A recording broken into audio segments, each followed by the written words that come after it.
Hello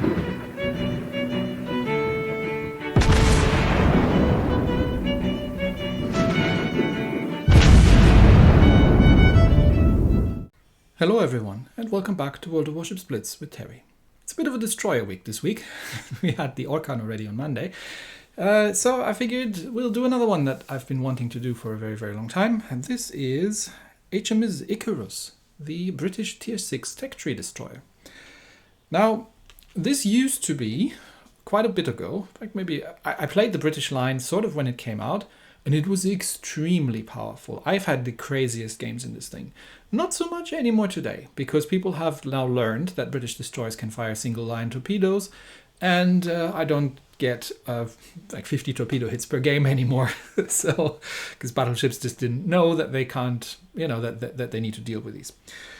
But yeah, the Icarus. The Icarus was actually part of a relatively famous battle. So, when the Bismarck was about to set sail and go raiding, the British had an idea that was happening and sent out HMS Hood with her group and to hunt the Bismarck. And that group included the Icarus. Now, they hadn't located the Bismarck, so they did get the destroyers to start sweeping a little bit. And by the time that the Hood found the Bismarck, and the Bismarck found the Hood, and the Hood found out the very hard way that Bismarck's hurt, and you should not be going broadside against Tier 8 battleships if you're in the Hood, because then the Hood was no longer, because she did manage to explode catastrophically. And by the time the Icarus and the other destroyers had made it back to the scene, they were expecting to find British sailors in the water that they could fish out and had already the nets on the side ready and everything. And there weren't any, because out of all the sailors on the Hood, only 3 survived. That's how quick and catastrophic that magazine explosion was that managed to sink her. But yeah, that was one famous battle that the Icarus was part of. Now, in-game, like I mentioned, the British destroyers have a bit of a gimmick. And that gimmick is single-fire torpedoes. We have the same thing on the British light cruisers, but just the destroyers are sneakier and have more of them. The other thing that the British destroyers are getting is fuel smokes. So the Icarus gets 4 fuel smoke ones. Fuel smokes, if you're not aware, do not last, but you can take them with you. So these are not make me a smokescreen and then sit inside while raining death and destruction upon the enemy until said smokescreen expires. You can do that, but you only got 10 seconds to do it. So it's not a very good use of the smokescreen. No, you should be using this as a get out of jail card. If you have a dangerous turn or if you're coming under fire and you need to disengage, you can pop that and just keep sailing at full speed, and the smoke will stay with you for 10 or the grand total of 10 seconds. But still, it's useful to have. All right, how have I set up the Icarus? You get the option between better torpedo tubes or better maneuverability. I would go for the maneuverability, because while your torpedoes are on reload, you can entertain yourselves with the guns. As the guns on the Icarus are actually not terrible. Now, the British have a bit lower caliber guns than most other lines, except for the Japanese gunboats. But so these are 120 millimeter. They don't do an awful lot of damage, but they reload reasonably quickly. You've got 4 of them, and you may as well entertain yourself with them. Because also the British destroyers have very good engines and a very, very good maneuverability. So these things they're not the fastest, but they have good acceleration and deceleration and very, very good maneuverability, which means they're actually quite fun to play in a more gunboaty, frantic sort of style role. The other thing, besides the 2 quintuple launchers that the Icarus has on her, with a 7.2 kilometer range, is that these things have a pretty good surface detection. So you're probably going to be able to outspot most people. It's a very sneaky destroyer. All in all, I would go with the rudder here. And I have used, because it is sort of a gunboat, you can use the main battery mode 1, because the turret traverse on the guns is not great. I think it's 12% base is the standard value. It's not the greatest. Alternatively, if you're confident with that, and I'm maneuvering a lot, so obviously I need my turrets to rotate. If you're confident, you can also use the main battery mod 2 on this thing. Propulsion mod in 2, because you really, really don't need the steering mod and nothing else makes sense. and concealment, definitely, because you're a sneaky destroyer. You don't get an engine boost, so you can't get yourself out of trouble very, very quickly. And your concealment means that you're pretty good at spotting things. You could get, if you're so inclined, to get the historical camo. I mean, the Icarus is still a fun ship, but she's nowhere near as fun as she used to be when everybody didn't know that you can't dodge, or that these things can fire single file torpedoes, and you can get all 10 on target at max range with if the battleship sails in a straight line. Still a good boat though. So if you wanted, you could get main battery range, torpedo range, traverse speed, and surface detection. Nothing you absolutely need to have. It's nice to have, but the traverse is already pretty good. Using your guns at max range doesn't make an awful lot of difference in something this maneuverable. Torpedo range is okay, but range is already okay with the torpedoes. It's nice to have, I would say. But we are going to use the standard camo for now, which still gives us a decent surface detection. Commander-wise, I have actually used the battlefield support because we're going to get defensive AA later on, I believe. I'm not super familiar with this line, so if we'll just look at the daring, which is at the top of the line. Yes, we get both sonar and defensive AA, so that gives us an additional charge of that one. Preheating is obviously standard for destroyers. I am using the defensive AA. You could also use the victorious charge because, let's be honest, the AA on the destroyers is not as great, but may as well use it if I'm boosting it. Exploit weakness here instead of having the recon skill.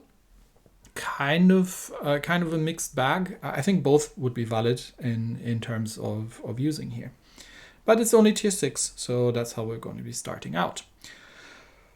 All right, have we forgotten something? We've talked about the camo, elite bonus. No, I believe we've looked at pretty much everything. I mean, you're not going to stay on tier 6 for an awful lot of time, but it's sort of the first tier where the investments are starting to become a little bit more expensive. And especially for new players, I often recommend, if you're not sure yet what you like, to not really go much further than tier 5 or tier 6, because you will already find relatively challenging battles in mid-tier. And there's just the investment in terms of silver starts piling up.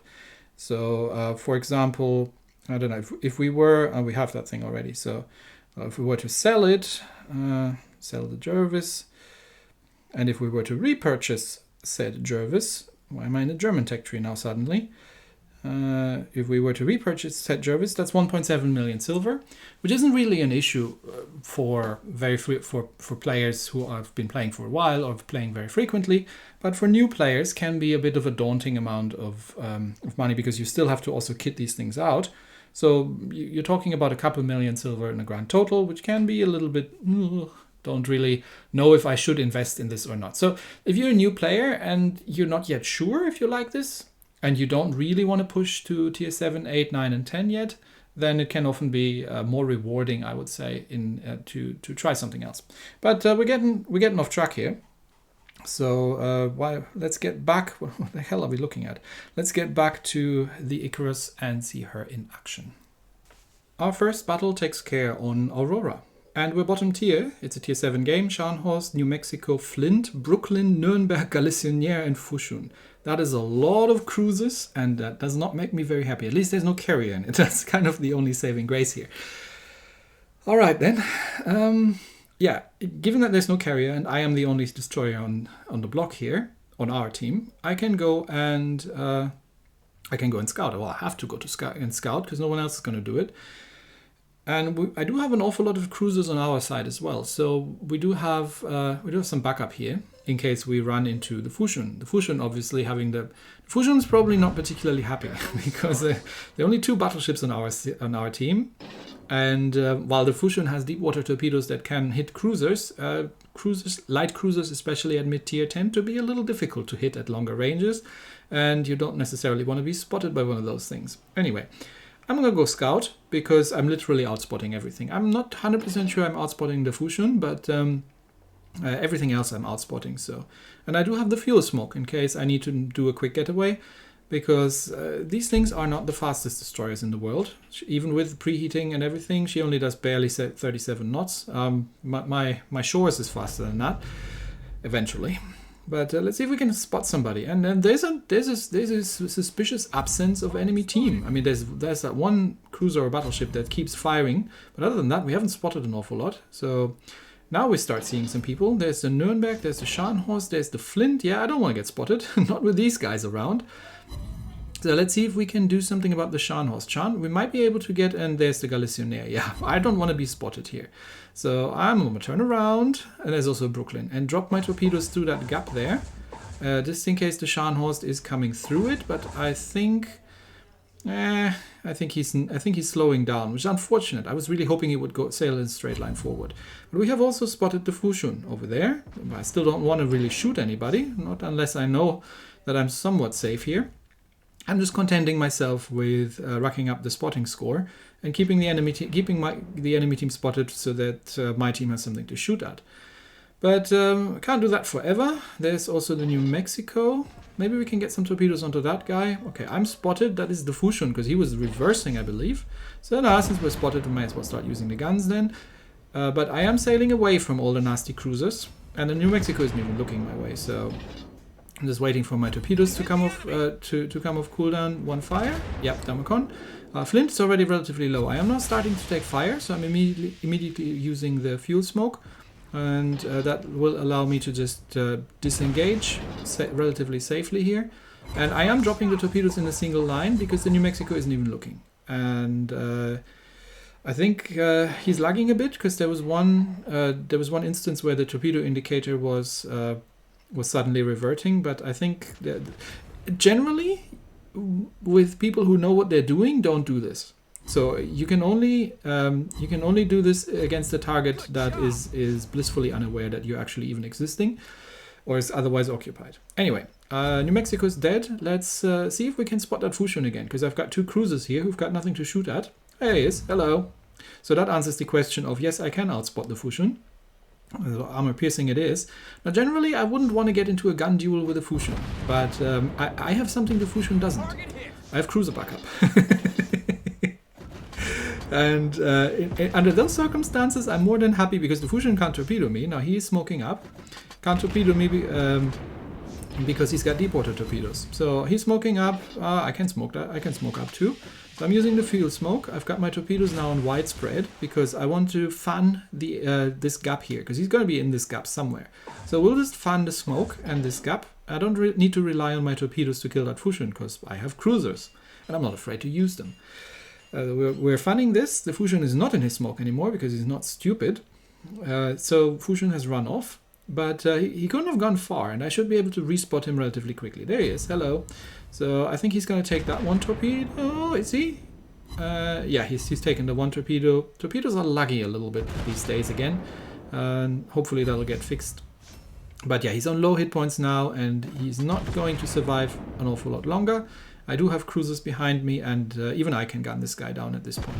So let's see if we can get Ruffle Stomp medal in this one. Nobody die, alright? Okay, Budioni takes out the Fushun. Well done. This is the value you can provide to your team just by spotting. Right? I mean, I've done 11 solo spots so far in this game. And I've got 225 team score mostly just for spotting. Okay, Galicionaire. Now, generally, I would not recommend rushing one of these things, but look where his guns are pointing. He isn't looking at me. He's shooting at something else, so he might be aware that I exist, but I'm going to go for a widespread and I'm going to hold my torpedoes. And it's going to see what he does, because the Galicionaire has torpedoes. So now we're going to smoke up and see what he does. And yep, there come the torpedoes. Now the Galicionaire is dodging what he thinks I would have to be doing. So first of all, congrats to you for recognizing that there's a destroyer next to you. But now I'm dropping my torpedoes into where the Galicionaire is turning, and he has been pointing his guns at the air. He is still in a gunfight with the other cruisers. Yeah, he would have dodged my torpedoes if I had just dropped him blindly, but yeah. Sorry, you did good. That was not a bad move, but nope.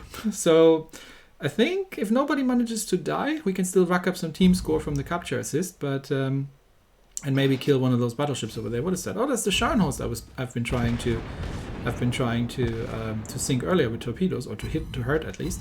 So yeah, just gonna entertain myself here a little bit. It's a good destroyer for these kind of purposes, and sometimes it's good to just use your concealment. And yeah, Shauna's shooting at me. Everybody likes shooting at the destroyer. It's a good little ship that you can use in terms of concealment. Sometimes you just want to spot, and you don't necessarily want to go out and you know, really guns blazing and get yourself detected early on. Because you can be a much more valuable asset to your team, especially if your team doesn't have a carrier and needs the spotting in pointing out where enemy destroyers are and just using your own cruisers. Now there's just the Brooklyn. Nobody die, all right? See if we can get some torpedoes off against the Brooklyn, but I think the Brooklyn is probably going to die before my torpedoes even get there. No, actually, I'm going to cap it out before we get there. But yeah, nobody's died. We've capped, and the friendly Brooklyn has actually taken the MVP. And I'm happy with that sort of result because, like I said, spotting for your cruisers and enabling your own team is something that you can do as a stealthy destroyer as well. It doesn't always have to just be about the damage. But we've done 12,000 points of damage with the main battery, and we've still come second in the team. So respectable, I would say, for a bottom tier game. Second battle, we are once again bottom tier. And this time there's a carrier. So we're up against Erich Löwenhardt, Sinop, Colorado, Bayern, Shores, Makarov, which is in Nuremberg, and Skåne. Well, Shores and Makarov and a carrier. Oh, I'm not looking forward to that one. But it is Bay of Storms, and you can have some interesting games on this map. All right, so first order of business. Obviously, there's a carrier. Now, you have fuel smoke. You can use the fuel smoke to dodge the torpedo drops from a carrier. And if you see the dive bombers coming your way, you can kind of use it also to prevent the lock-on. But the better part of Valor here is to just see where the carrier is going and be elsewhere. So I'm going to try and hang down this flank here, because the carrier is sending the dive bombers out on the other side, which are now getting intercepted. But those torpedo bombers look an awful lot like they're coming my way. So I'm not particularly happy about that. Trying to dodge those torpedo bombers and see if we can do some spotting of our own. Because once again, the team on this flank doesn't have anything to shoot at. I mean, there are a couple of things. Oh, I'm spotted. So I have just... yeah, that was the carrier. So I have been revealed, which is not great. Now the enemy team knows where I am. But we have spotted... Okay, there's the Skåne and there's the Sinop, and they're shooting at me, obviously. So I'm not using my guns because... Oh, there come some Skåne torpedoes. These were well placed. Good job, Skåne. Yep, I'm going to take those two. I could have done without that. And the damn carrier keeps spotting me again and drops me with the dive bombers. Fortunately, that's a German carrier, so these are AP bombs, so they're not doing an awful lot. I am dropping the Sinop there, and that's more like a deterrence really than anything else. I just want to saturate his nose area with torpedoes and prevent him from coming any more close, because I've already taken a fair amount of damage here that I could have done without. And well done on that Skåne, that was a good drop. And these torpedoes are fast. Sinop actually runs into quite some of my torpedoes. Now, I am very much tempted here to use my guns, because he's just damage controlled the flood. But there's still the Skåne out there somewhere, and I only have a single battleship here with me. So we're gonna have to do something. And that's a Gneisenau who believes that he needs to sit still broadside onto a Sinop. That might not be a good idea. I don't know, but there's also a Skåne out there. So I'm trying to help with setting a permafire.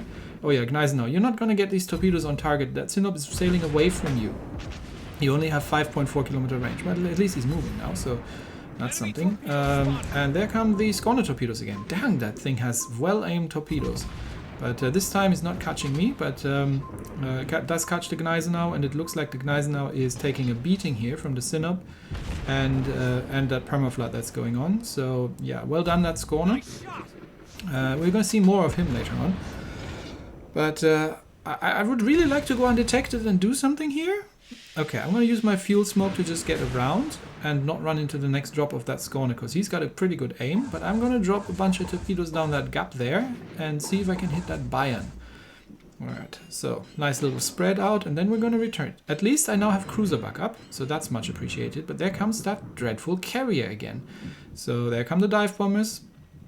I have a Miyoko here, which is not going to be an awful lot of help, and I am getting shot at by everybody, obviously. But at least the carrier doesn't drop me so far. He seems to be going after... Oh, nice.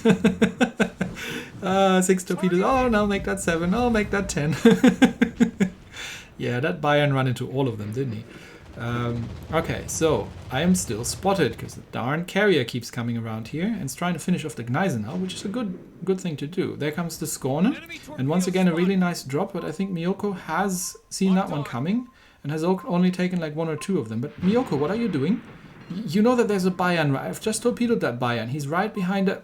Okay, so my Miyoko is committing suicide, which means I do not want to use my guns, but I'm going to try and get some torpedoes on. Unfortunately, that Sinop is running outside my torpedo range right now. And yes, obviously the Miyoko is dead. Seems to have perma-flooded from the Scorner or just gunned down. Okay, so Sinop is hiding behind, is kind of hiding behind that island. So I don't really have a torpedo drop. I might be, depending where he goes, but that Scorner is going to reacquire me in a second. Now, I keep him spotted, but it would have been really nice to have a cruiser around at this point, wouldn't it? Anyway, so I'm spotted. Scorner is going to drop torpedoes, full on reverse, fuel smoke on, so he doesn't know where exactly I am. And depending on where he's dropped these torpedoes, yeah, I think he had them already dropped. So yes, this would have literally where I would have gone had I gone any more forward or run into the island. Okay, so Scorner torpedoes avoided for now.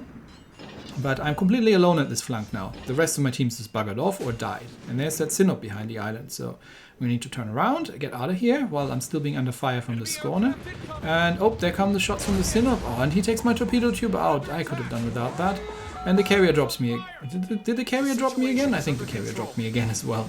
Okay, so now I'm under fire by the Scorner, the Sinop, and I'm out of heals, and I've just got a couple of torpedoes. Unfortunately, I didn't have the full set of 10, and the Makarov takes me out from behind. So we're down 2 ships, and we haven't sunk a single enemy ship.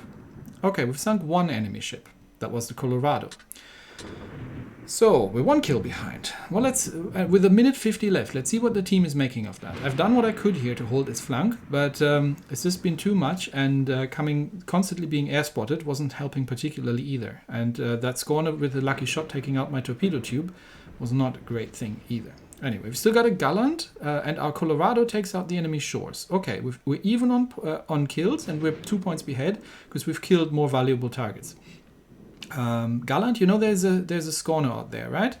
So Gallant might be going for the Sinop, but runs into the Scorner. And the Scorner, look at this drop. He couldn't even have known that the Gallant was there, right? He wouldn't have been spotted.